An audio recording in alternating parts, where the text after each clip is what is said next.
Sevdiğim yüreğim, istekli yarım.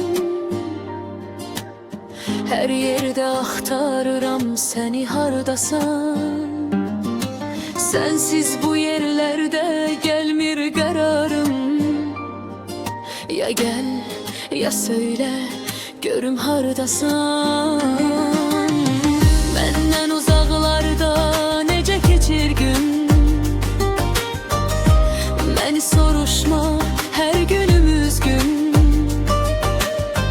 Özümdən uzaqda qalmışam özüm. Sen söyle, mən bilim, ömrüm hardasan.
Her yerde axtarıram seni hardasan.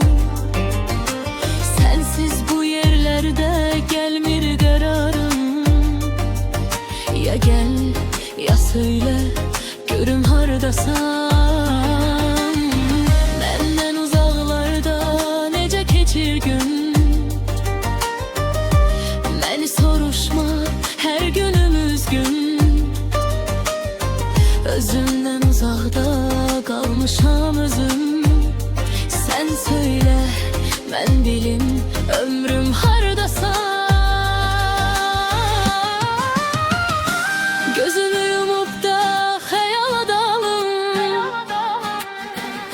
Oyatma yuxudan yanım.